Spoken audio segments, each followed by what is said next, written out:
What's up, everybody? Welcome back to another Bear Show. I'm Ivan Vargas. Big win for the Chicago Bears on Black Friday in Philadelphia, beating the Eagles 24-15. Quite honestly, that was one of my favorite games I've watched as a Bears fan. It was, going into the game, you were a little nervous, but then once the game started rolling, the Chicago Bears started rolling as well. But before we get started, make sure you like, share, subscribe, become a patron today at www.thetapeneverlies.com. Again, going into that game, I was hoping that the Chicago Bears would get off the bus running, and that's exactly what they did. A big day for Monungai, and Swift. It felt like every time they touched the ball, the Chicago Bears on the ground, for that matter, that the Chicago Bears were just getting chunk yards after chunk yards after chunk yards, to a tune of Monungai had 5.9 average and Swift had a 6.9 average. Just domination on the ground. 22 carries for Monungai, 18 for Swift, 130 and 125 respectively. And it could have been more. It could have been a lot more. I felt like, the Bears, obviously they had to pass when needed to. Caleb passed 17 for 36, 154, 47.2 completion percentage, touchdown to interception, 2 sacks. Not a great day for Caleb Williams or the passing game for that matter. It was just something left to be wanted, man. It just keeps you wanting them to do more because it's just not enough. It's not good enough. Will it be good? I expect it to be. I expect them to grow, but as of right now, it's the running game that leads us. That's who we are. We are not an air it out type of team, not yet at least. But again, when you have this dual threat in Monungai and Swift, all of a sudden, and your defense, or excuse me, and your offensive line is getting tremendous push off the snap. It's hard for me to say, hey man, maybe we should try to get Caleb some more, some more passes in there. It's very hard for me to say, uh, let's go ahead and switch it up by any means. I think that game plan, and again, game plans are going to adjust week to week. I understand that, but that game plan, that should be the game plan moving forward. Like at least leading with a heavy run. And again, will it be like that this week? I don't know, but I would expect with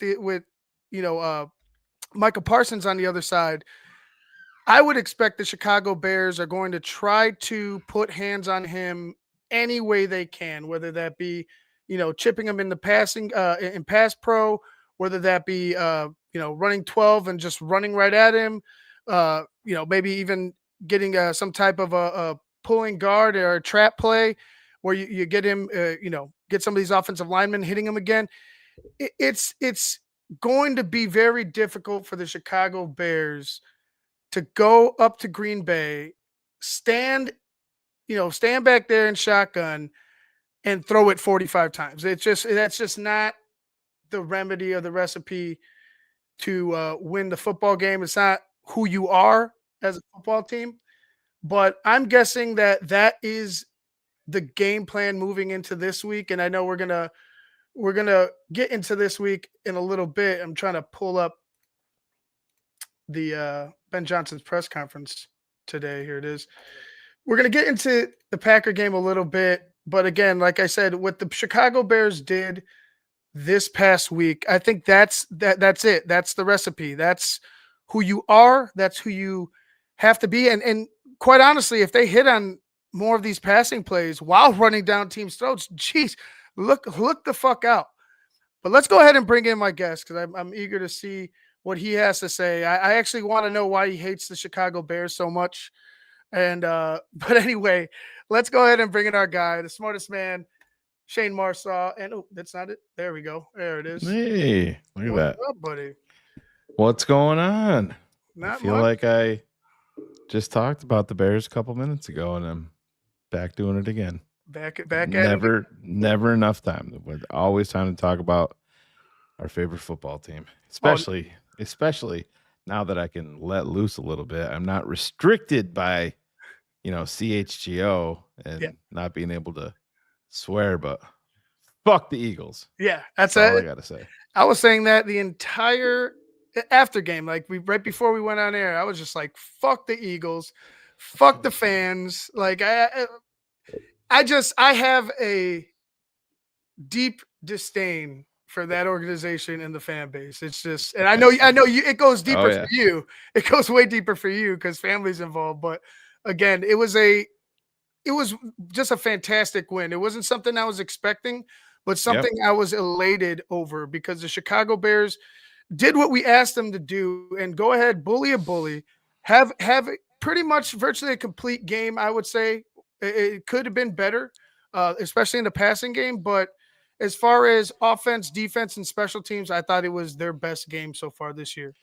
100%, man. And what made it the best, and I don't know, Ivan, you and I are always sending each other Instagram videos and funny videos and shit. And there's the one of the the country bumpkin, hillbilly and inside a Home Depot talking to this guy, and he's like, "Son, you need to shut the fuck up before I come over there and kick your ass."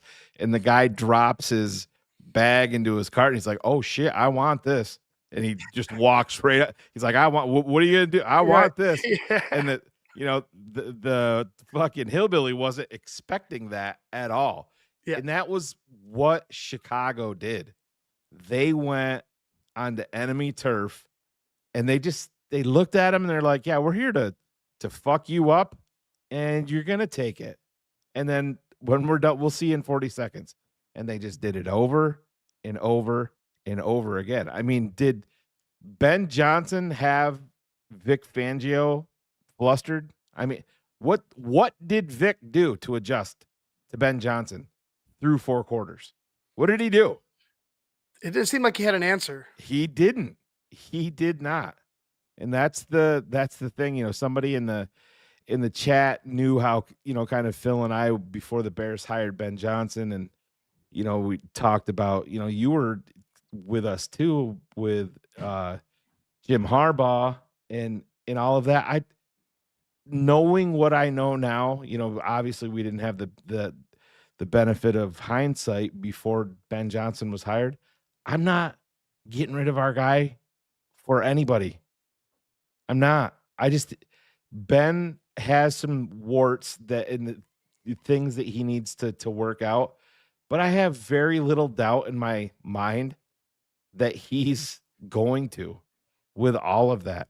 And he's got the proper amount of fuck you in him that I haven't seen from a Chicago Bears coach in a long time. When Lovey was here, he was just quiet and stoic.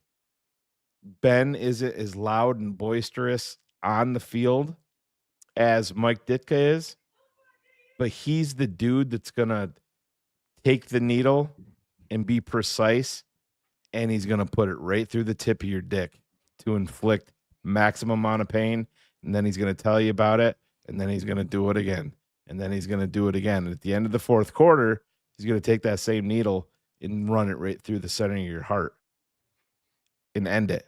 And I love that from our head coach. I do. And he gets the fucking role, dude. There's Green Bay fans saying the way that he handled the fucking locker room and taking his shirt off is fucking cringe. No, it's not. It's not cringe.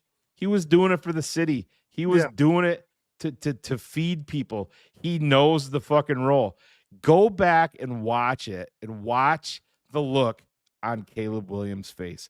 Go look at Darnell Wright. They knew it was coming because they know who this dude is.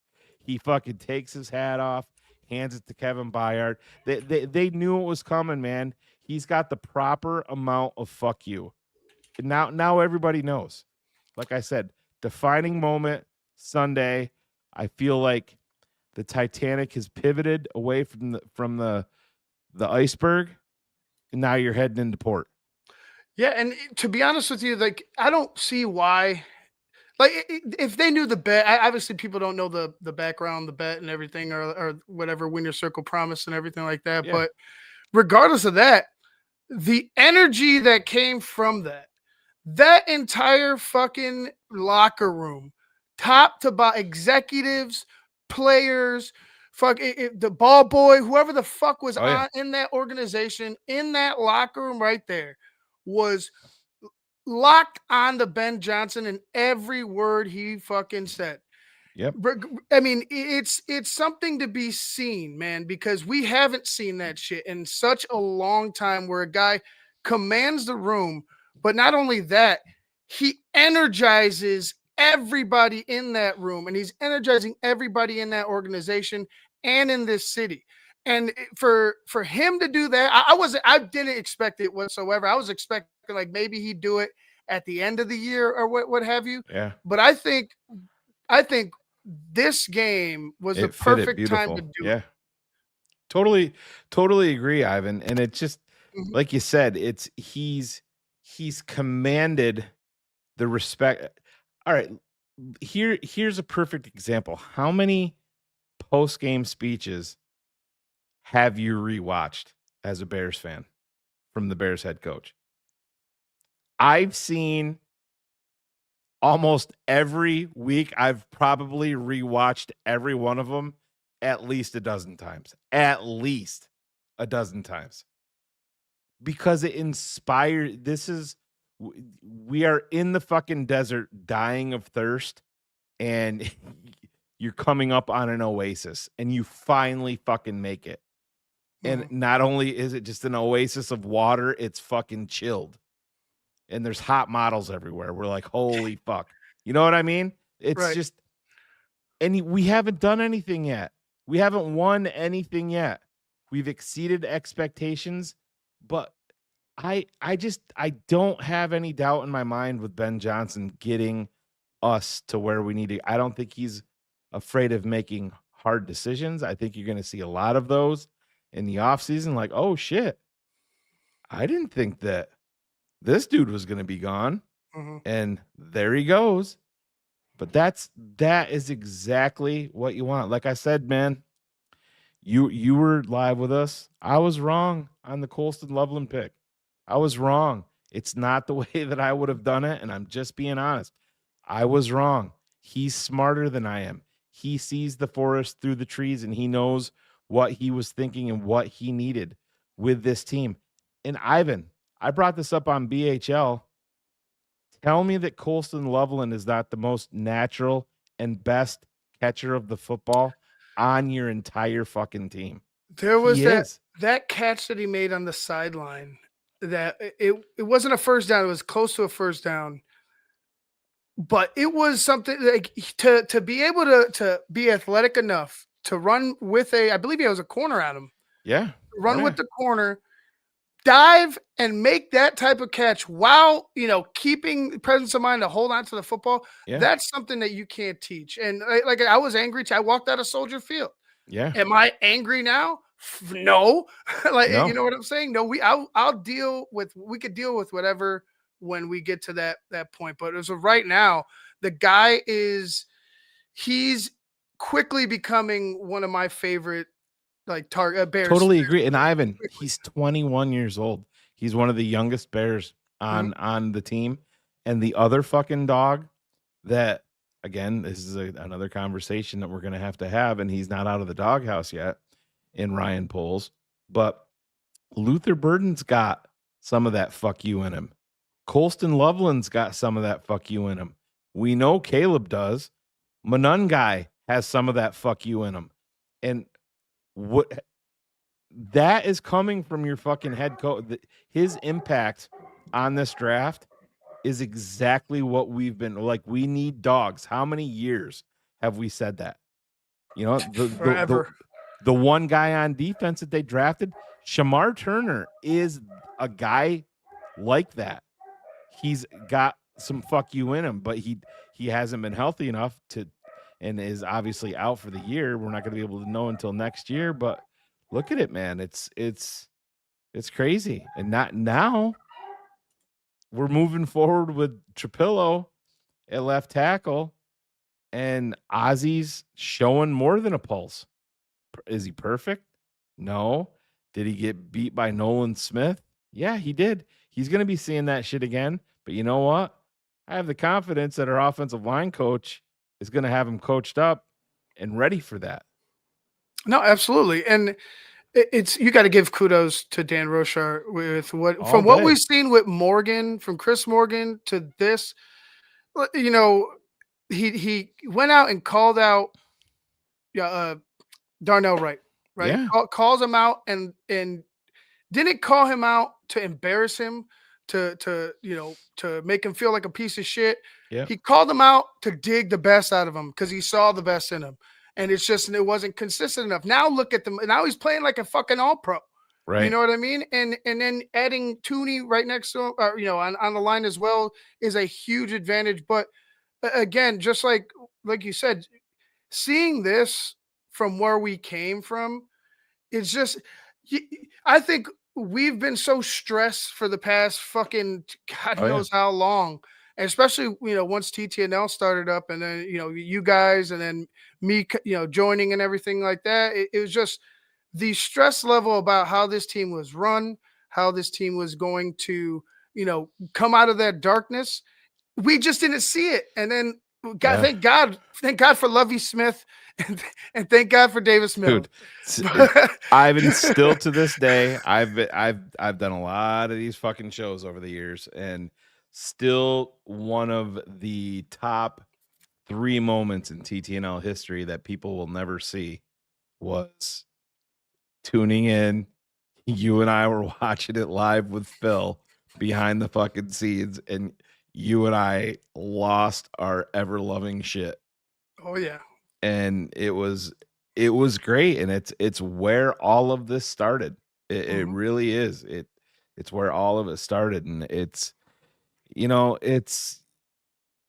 I've always said, as I consider myself a fan first and foremost, but obviously doing this for as long as I have, you're an analyst, and people are looking to it's weird, when somebody that you've experienced it. I mean, I get people here in New York. I'm pumping gas, and the smartest man, that shit still blows my mind. It's some dude I have no fucking clue who he is.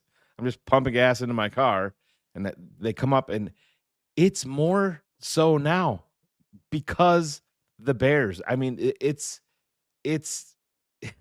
they're a global fucking brand, and when the Bears are good and when they're winning, it makes a huge impact on everyday life for millions of people.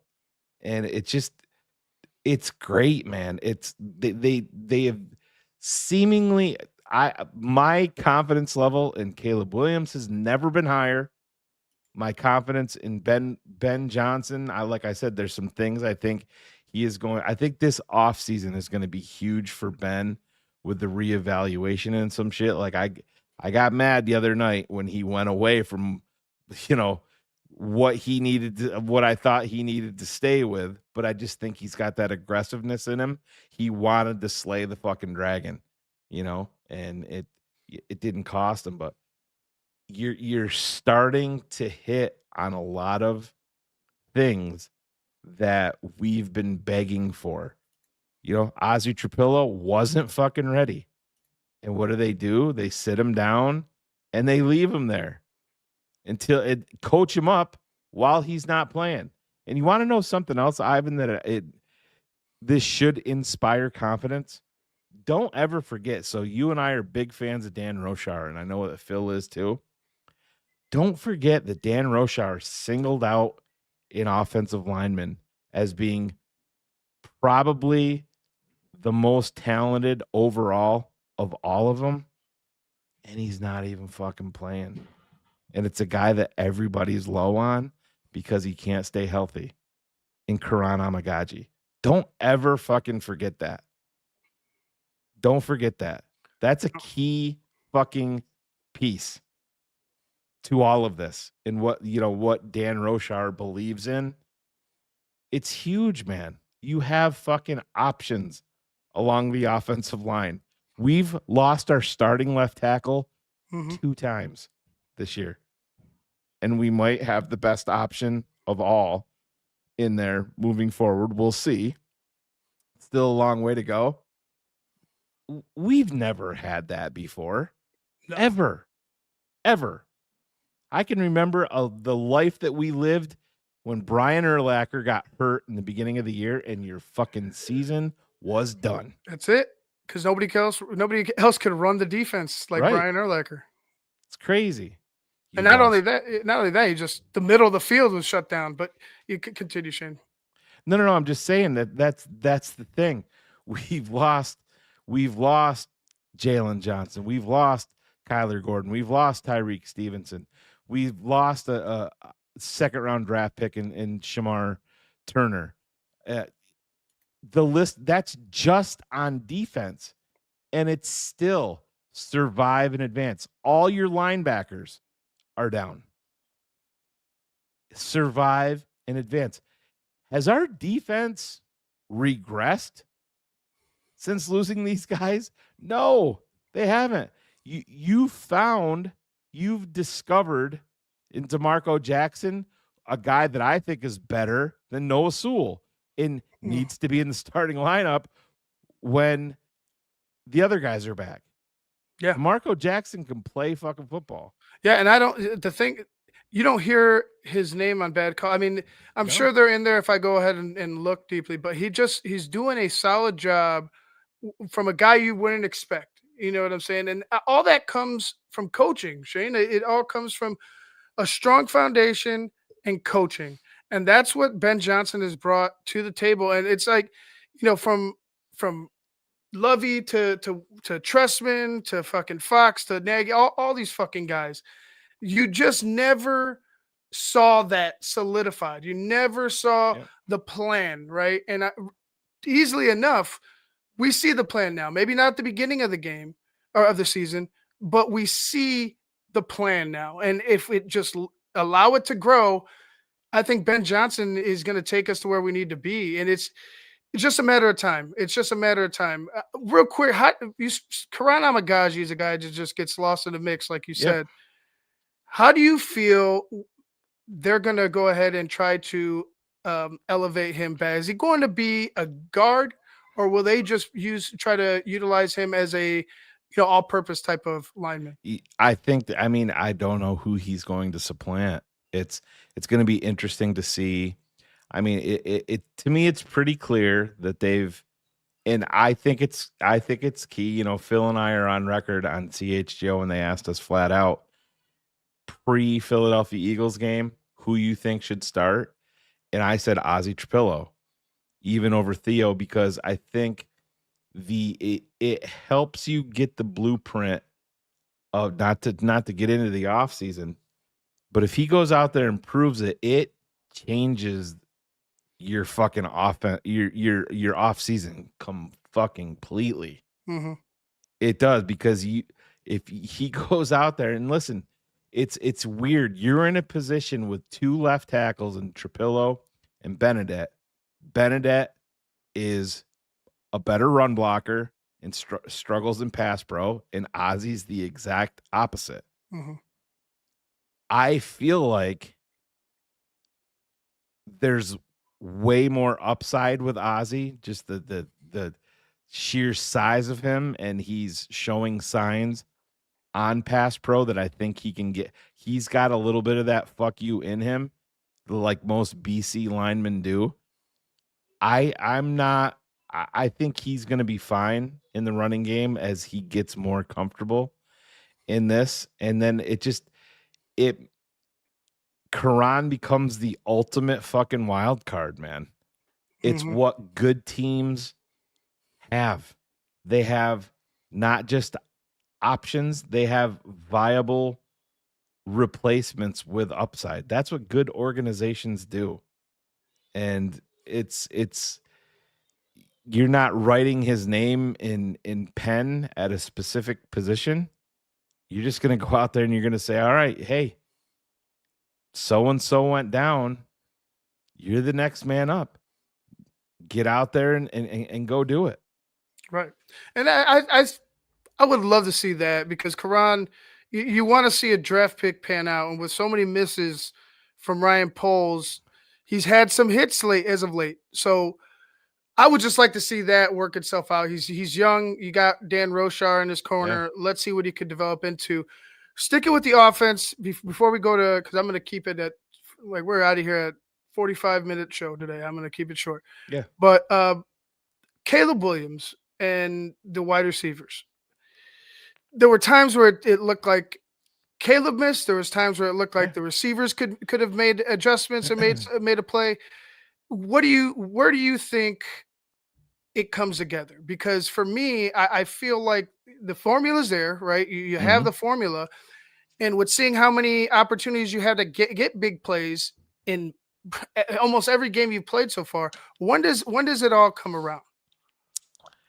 It just takes one game, Ivan. I really feel like that, and I feel like Greg brought this up when we just did After Dark, and I believe it. I felt like it's funny, like Robert Mays, who I I've interviewed Robert. We've had him on TTNL, and it's like a lot of these guys that are analysts and Bears fans are so fucking afraid to be wrong, or so afraid to let people know that they're actual Bears fans. Fuck that.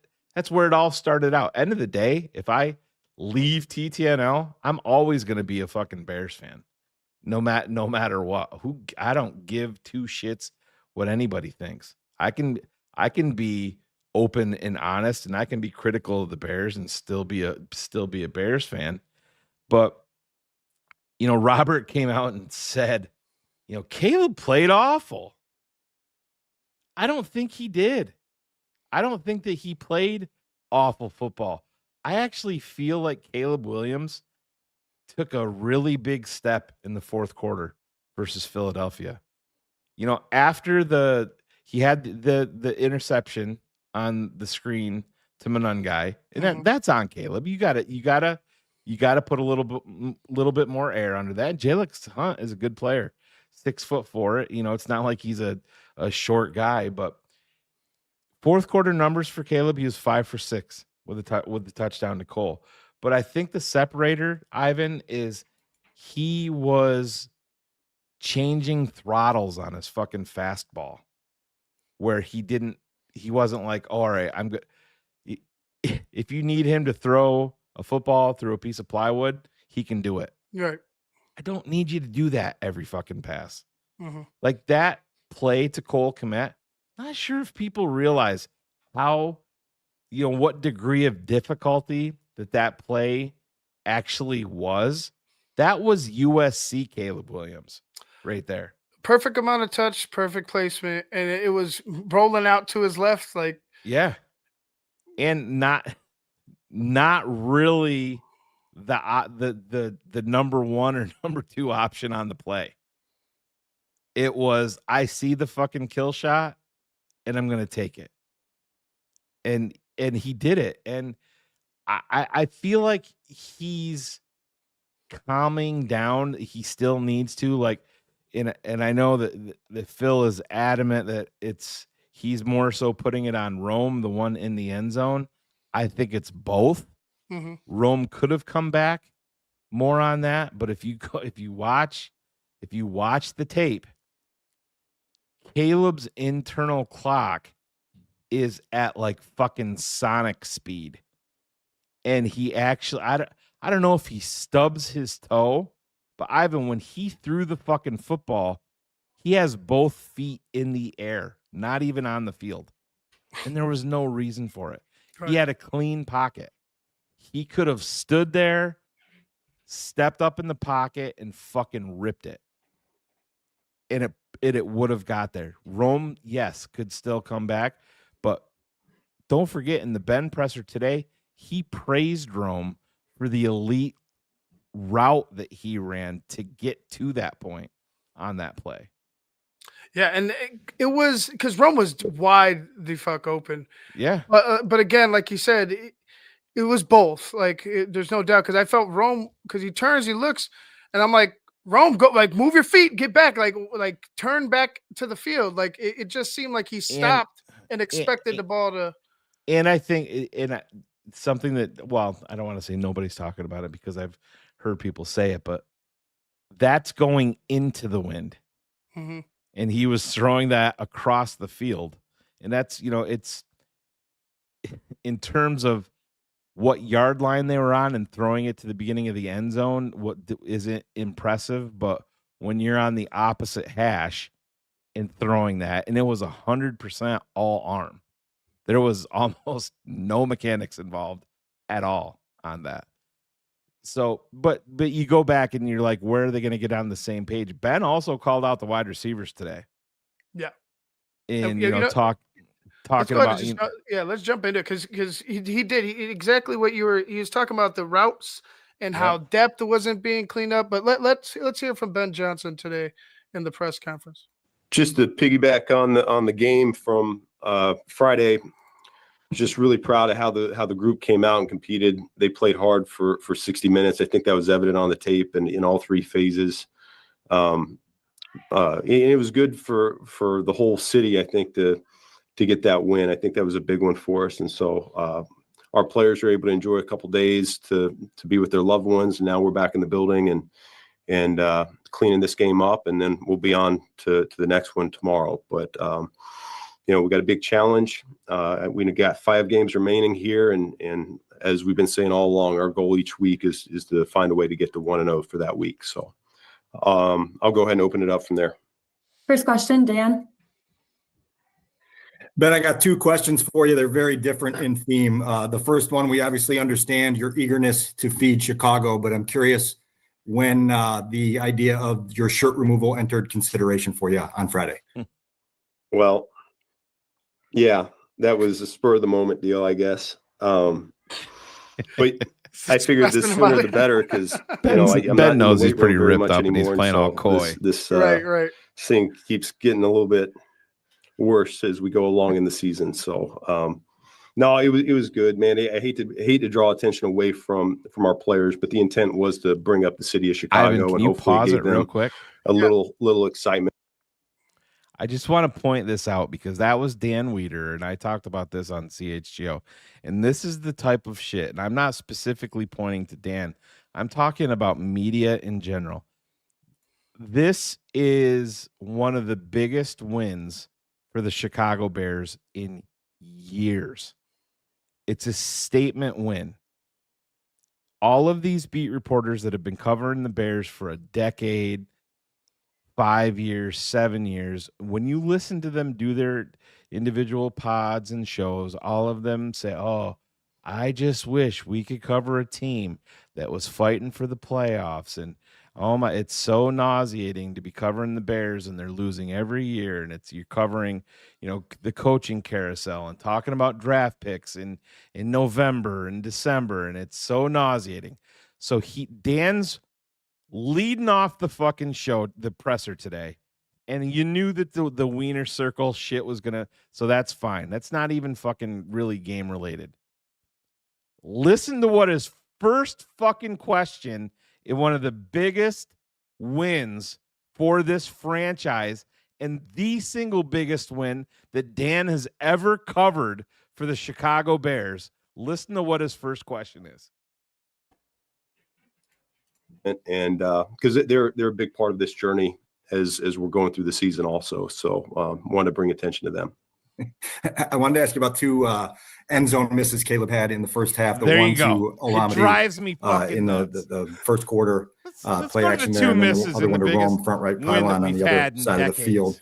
What did you diagnose in terms of what caused those to miss? Well, yeah, the first one was a keeper to the right, and we didn't quite get the execution on the front side the way we wanted to, and so Caleb quickly got off of it, and we actually call that backside route by Olamide a hero post on the backside of our keepers. It's one of those that's almost rarely ever thrown. We always talk about, hey, if you're if you're a third or fourth string quarterback in the preseason and you want to be a hero, that's when you throw that thing. And because it's so rarely thrown. He happened to find it. It was open, and we just barely missed that thing.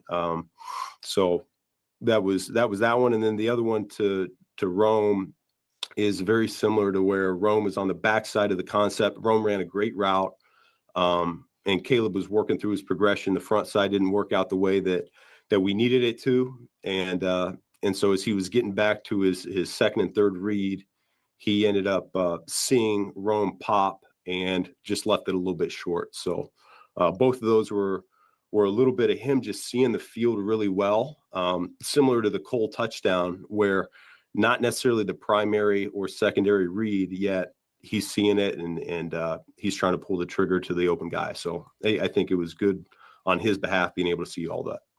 See, now I would be more worried if he wasn't getting through his progression, Shayne. Right. And you were seeing the Justin Fields 1, 2, 3 go, like tuck it and try to escape, disaster. But again, can he be better? 100%. But I think those things are more of those more fundamentals, like more fundamentals of throwing, right? It's just you got to work on it. You got to get better.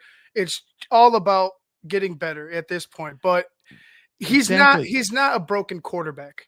No, at all. And for some weird reason, like I said, I think, and listen, I'm not trying to TTNL. We always get painted because we call stuff out like this. And I respect the hell out of Dan Weeder, and Dan does a great job. It just, how the fuck is that your lead question? I understand asking it at some point, but I just don't know how it's the lead question when it's the biggest win that the Bears have had in a fucking decade on the road against the Super Bowl defending Super Bowl champions, a game that almost nobody picked Chicago to win. You know what I mean? It's just it's irritating. I watch plenty of these pressers, listen to them.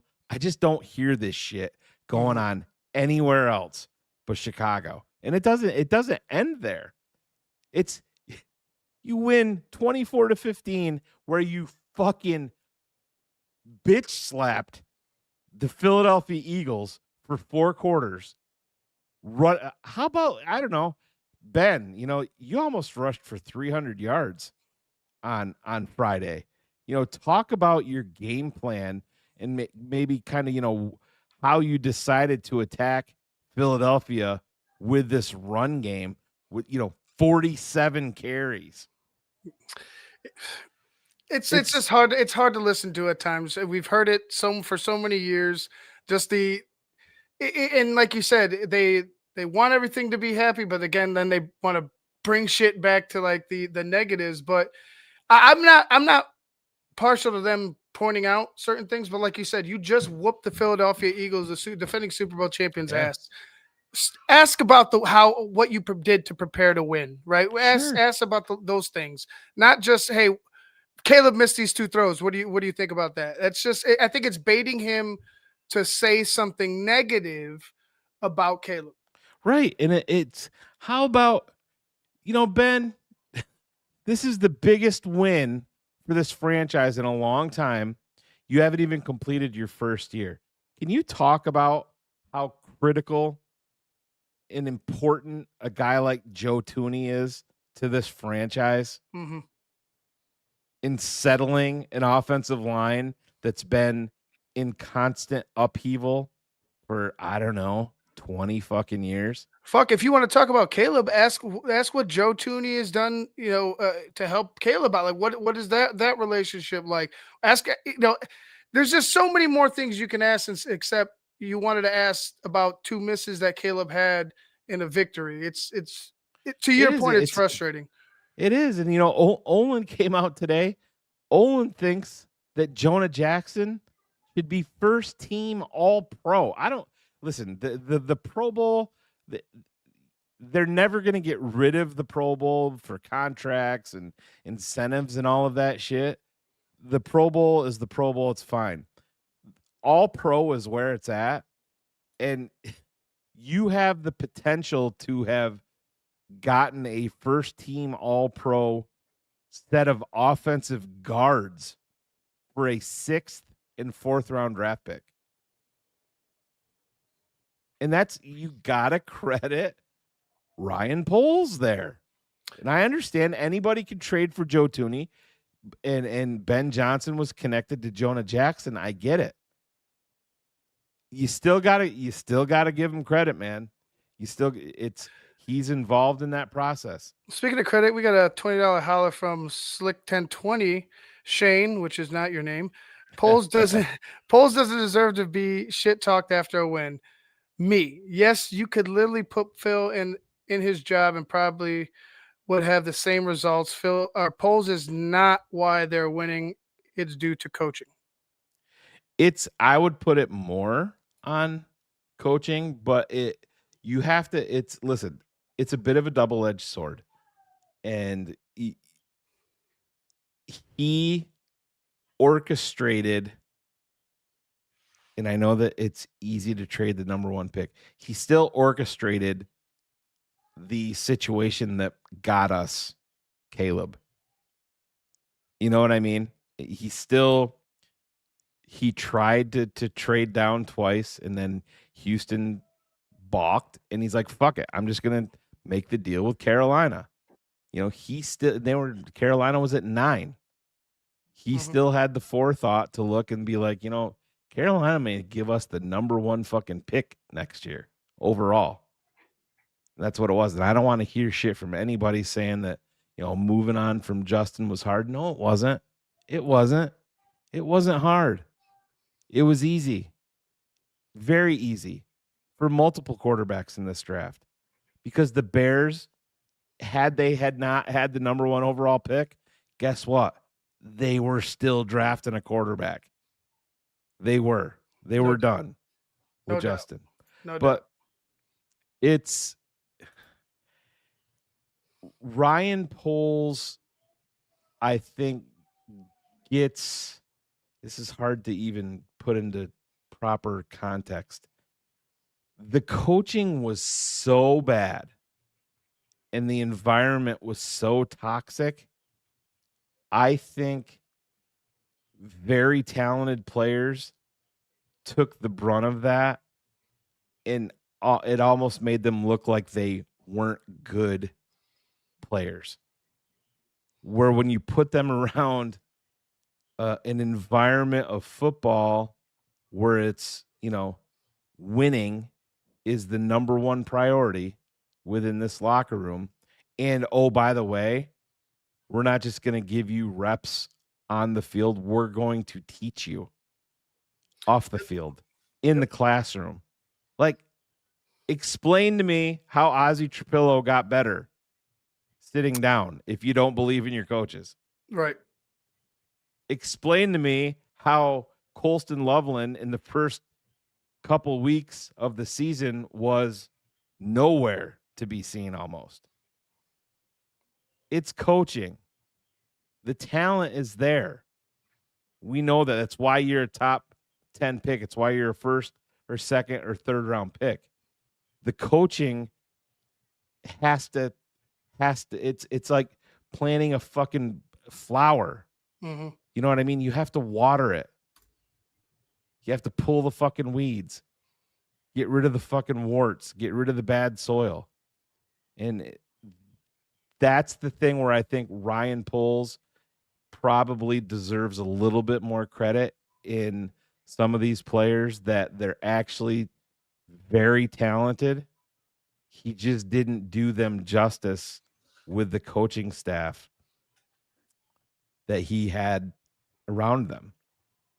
Yeah, I agree. It's right. You want to give him credit, but then you don't want to let him off the hook for past, transgressions. It's you got to give him praise where he's due praise, but you also have to be conscientious of, hey man, like, you had a lot of misses.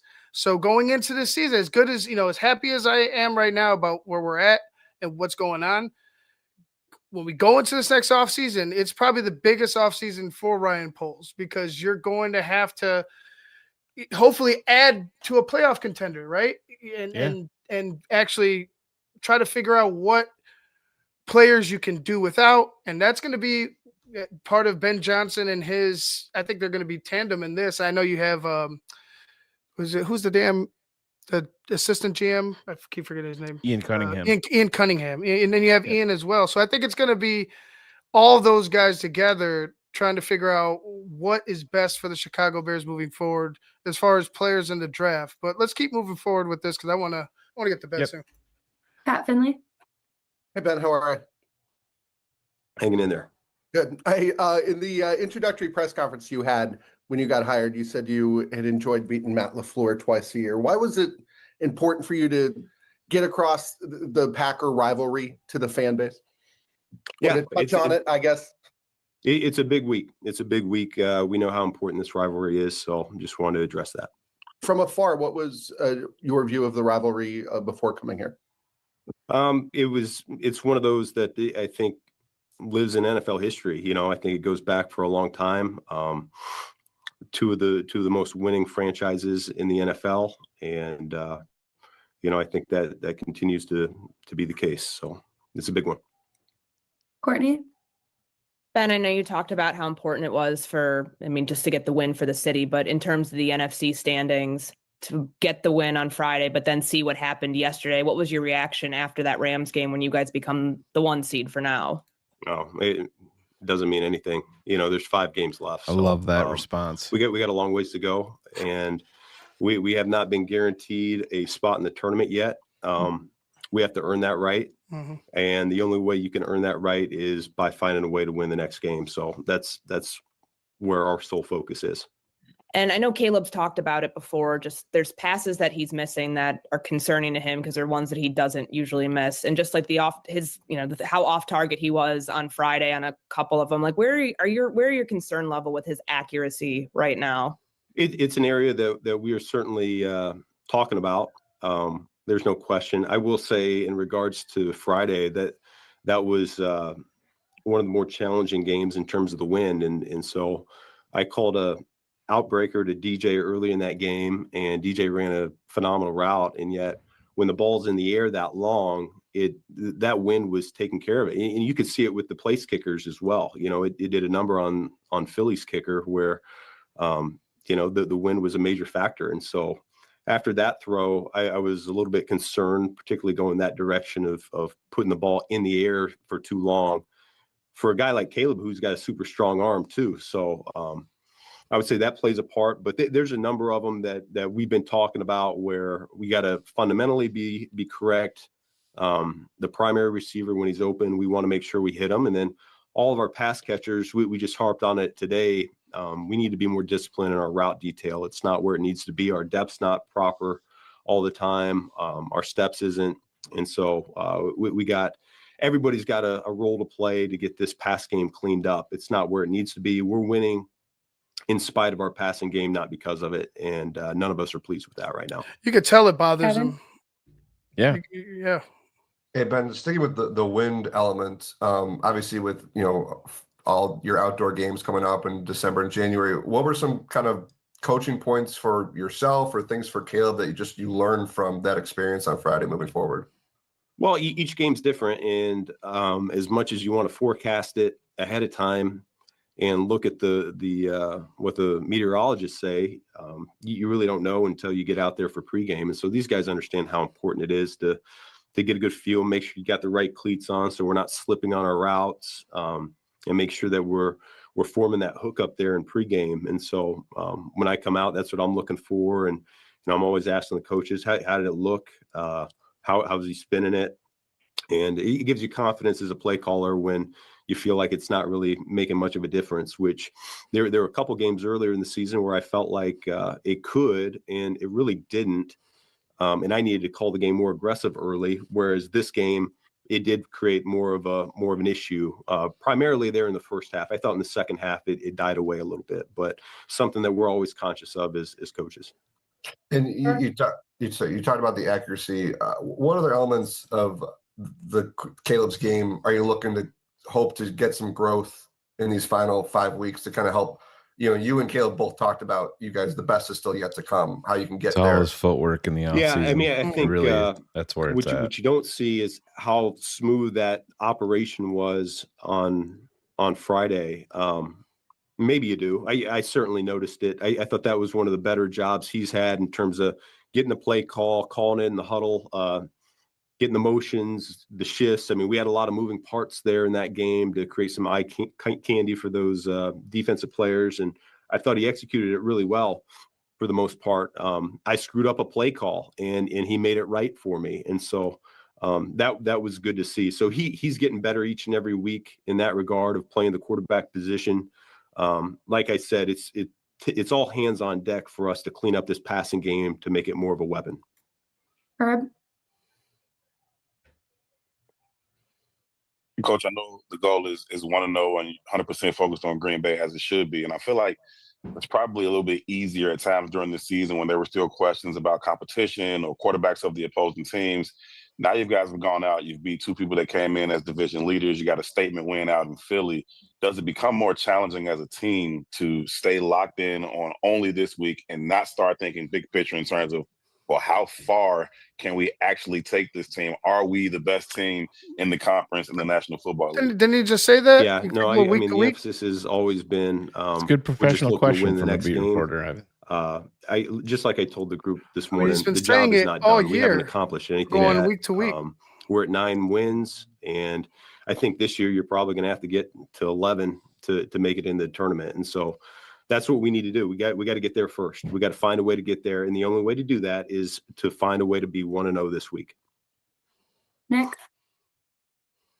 Ben, when you run the balls effectively as you did on Friday, can you sense the frustration as a play caller from the Philadelphia Eagles defense that they just couldn't stop the run? Can you sense that frustration from them?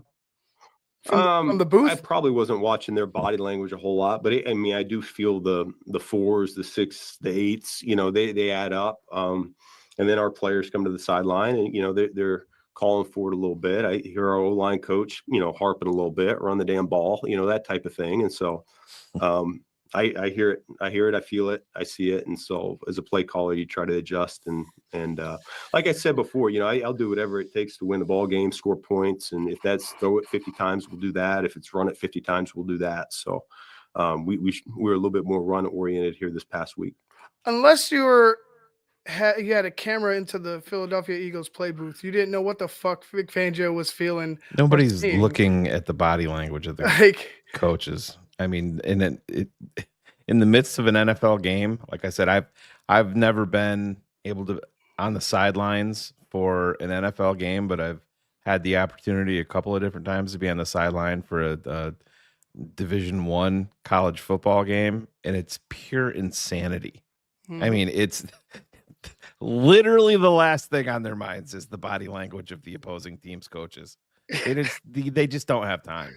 No, it's ridiculous. Phil? Thanks, Ben.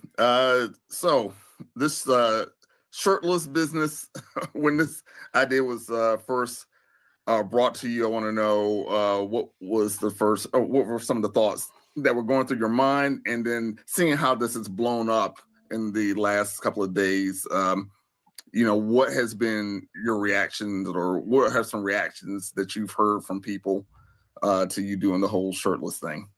To be honest with you, I haven't heard anything from outside of the building. My wife was just laughing. That's about it. Yeah, I guess my 2-year-old was watching the TV screen back at home, and she's like, no shirt. She just pointed at the screen, no shirt. And my wife had no idea what was going on. So that's really about how that went. I think anytime you get a chance to feed a city, you want to do it. So man of the people. Jason? Ben, what has the journey been like for you as a coach personally to go from starting from scratch when you take over to the frustration you had with a lot of the sloppiness in training camp to what you saw Friday? No, I think that's why you do what you do. You want to see a team come together. You want to see each phase continue to get better. You want to see each player continue to get better. And I think we've seen that I think what makes you proud as a coach is when you watch some guys go down because of attrition, injury, whatever that is, and other guys step up in their stead and answer that bell. And I think we've had a number of guys that have done that over the course of the year, and the team just rallies around them. I think that's the beautiful thing about sports, particularly team sports like we're in. It takes all of us to have success. And as fortunate as we are to be winning football games right now, everyone knows that there's a way that happens, and we're committed to doing the right work. Coaching staff doesn't take any shortcuts. Our players don't take any shortcuts, and to see it all come to life and them get some results that they desperately desire, I think that's always a beautiful thing. Dan? Ben, connected to Herb's question about this team being able to be present and locked in on each week, that's easy to preach, harder to attain. How do you describe the coaching principles that bring that about, and then the locker room components that allow a team to be so consistently locked in? Well, I mean, we've got some good veteran leadership. I think I've been saying that for the last few weeks, where they help control that narrative there in the locker room. There's no question in my mind that they won't let the fact that we've won 9 games go to anybody's head. Like I've been saying all along, we have not achieved anything yet, and the season's far from over. The job is not done. You can say it any number of ways. Our guys are going to understand that there's a lot of ball left to be played, and we got to continue to get better if we want to continue the course that we've charted for ourselves. Exactly. Last one, Pat. Ben, whether it's this week or whether it Gets was in another training fucking camp, question? did you guys do anything to kind of get to tell the story of the Packers rivalry, to let some of these guys know just how important it is around here? Yeah, right before they went to bed, he took them in and fucking told them the Yeah. story of the Green Bay Packers and the Chicago Bears. Did you hear what the answer was though? No, I didn't. George was sitting down with the rookies today about it. But that's what he does. That's Whatever. George. So that's George. it is. But just real quick, Ivan, before you move on, I wanted to Lick 1020 had a couple of comments in there. Yeah. And Lick, I'm not trying to single you out or call you out here, but you're 100% wrong. 1,000,000% wrong. Ben Johnson was getting paid no matter where he went. He was literally on a plane heading to Washington last year and bowed out in air and had the plane turn around because he didn't want to take the job in Washington because of the situation. He's been extremely calculated, and money was the last thing, because every team that wanted Ben Johnson knew they were going to have to pony up. It was just a given. If Carolina was going to pay him, Chicago was going to pay him, Washington was going to pay him, no matter where he ended up. He didn't come here for money. He came here because of the situation. And when you look at it, the Bears committed to Matt Eberflus in 2024. He was on the plane. Mm-hmm. I honestly feel like he had enough forethought to be like, you know what? They probably aren't going to survive another year in Chicago, that staff. And I'm not loving the situation here because I know that they're not going to have a shot at Caleb at number 2. And everybody knew that Washington was going to take Jaden Daniels. That was known for a long, long time. I don't think that he believed in Jaden. I really don't, as a long-term answer. So his best bet was, I can stay in Detroit and win for one more year, and fuck, we might even win the Super Bowl. They didn't. And then Chicago opens up. And don't forget, Detroit lost. 24 hours later, he was the head coach of the Bears. That doesn't just happen because on a whim. Yeah. He knew. Yeah, and like GDD Vibes says, go back to his first presser. He stated that Caleb was a large part of the 100%. decision, and absolutely. Why? I mean, with the talent, you got a number 1 overall pick. Going into a second year, you're an offensive play caller who's calling the top offense in the league. Right? Yep. You have everybody falling at your feet, and you choose And Chicago in less than 24 Yeah. hours. Like, and don't forget, Rick Smith, his agent, is based in Chicago and is a lifelong Chicago Bears fan. And he knew everything about the toxic nature of the franchise. He let him know. He came here because he got assurances on power and he had the quarterback that he believed in. 100%. It didn't have anything to do with money. I promise you. He was getting paid no matter where he went. no, I agree. I feel lucky that we got him here, and like you said, thank God he had the foresight to say, "Hey, let me write it out with Detroit and see what happens, after that." And did we get lucky? Yeah, but we got lucky with Sure.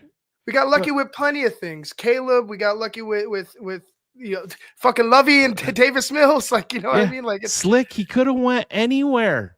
Yeah. He could have chosen where he went. Tom Brady wanted to move heaven and earth for him to coach in Vegas. And guess what? He didn't go there. Why? They don't have a quarterback. Ben was extremely calculated and was never going to start off his career without having exactly what he wanted at quarterback. You're overthinking it, man. You are.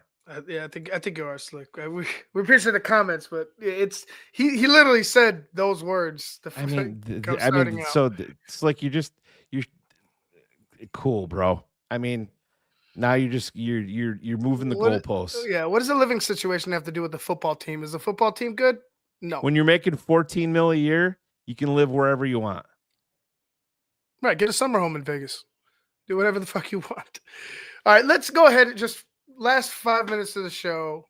I want to just get your quick thoughts on this week. And the biggest question, I guess, for me would be how you slow down Micah Parsons. Run right at him. Like to hear that. Have the same game plan that you had in Philadelphia.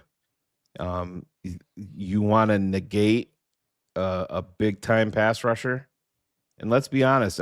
Listen. Micah Parsons is fantastic. I'm not dismissing his talent at all.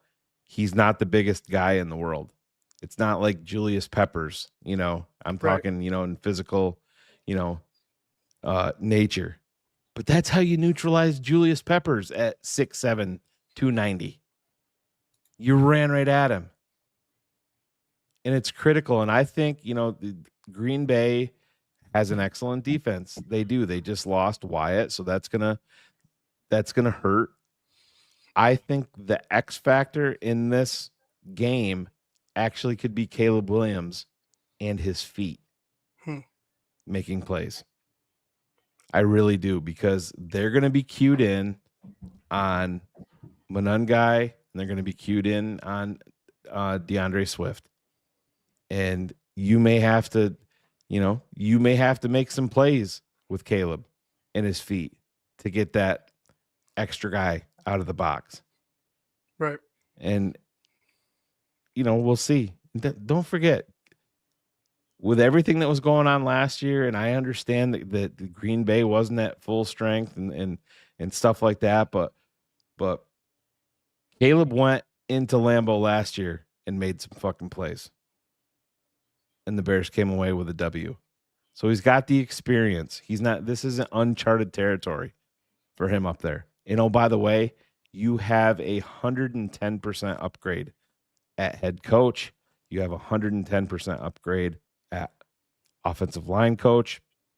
You have 110% upgrade at offensive coordinator with Ben Johnson. You have 110% upgrade with Dennis Allen at defensive coordinator. So run right at him. That's got to be the game plan. I would love to see the Chicago Bears go up to Lambeau Field and have the same game plan be just executed to the highest extent. I would love to see that, but so part of me feels like the tight ends might be a bigger factor in the pass game than we've probably seen. I think there's going to be a lot of 12. I think there's going to be a lot of misdirection boots to keep They're that going to run defense off 13. balance. They were in 13 personnel on the pass to Cole Kmet on the dagger shot. Yeah, they were in heavy for sure. Yeah. Yeah. So I definitely see that. But my thing is just put hands on Parsons any fucking way you can. Like you said, run right at him. I love that. But any way you can, passing game, running game, whatever, put fucking hands on him. Yeah. Yeah. And exactly. And Slick, just to, like I said, I'm not going to go down this rabbit hole anymore, but Ben could have come here and picked his quarterback. You already had Caleb Williams. So yeah, he came here and picked his quarterback. He did. That's why he came here. It's the number one reason why he came here. And you can say, oh, you said when I made the comment about him praising the quarterback, you're like, dude, it was just a presser. But then you come back and your retaliation is, well, he also mentioned team president. Stop. Quarterback situation had way more to do with it. Way more. That's why he's here. You didn't have Caleb. You have Tyson Bagent. Guess what? I don't think he's here. No, I don't think he's here. I don't think he's here at all. But he sure as fuck wasn't coming if it was Justin Fields. No. Well, how's Tyrod Taylor doing in New York? Yeah. Pretty well. Anyway, guys, we're going to wrap it up there. Just a little sneak peek to the week ahead with the Packers. I don't believe Steve has a show tomorrow, but on Wednesday, keep it at 100 with us. Make sure you check us out. Also, Cars Keys on Thursday. Tune into him. And then, of course, on Sunday, we have pregame, halftime on Patreon, and BHL, of course, at the end of every Bears game. Shayne, thanks for joining me, man. I appreciate it. I'm happy you got to relish in a Bears victory over the Philadelphia Eagles with the fam and everything like that, man. That must have been very enjoyable. Oh, it was. I sent out some quality text messages that I'm strangely enough still waiting for a response on some of them, but yeah, my brother-in-law is the biggest culprit. I got a text from him around the end of the first quarter, and it said, "Fuck you and fuck this team.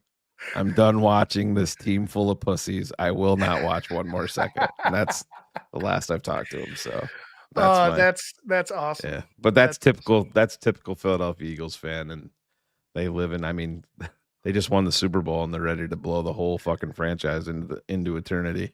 Oh my God, my favorite moment was watching them leave. That was mine. But oh yeah. Anyways, guys, that's a wrap. We'll see you guys on Wednesday for Keeping It 100. I'm Ivan Vargas. That's Shayne Marsaw. Make sure you like, share, subscribe. Become a patron today. www.thetapeneverlies.com. I'll leave you guys with this, and we're out.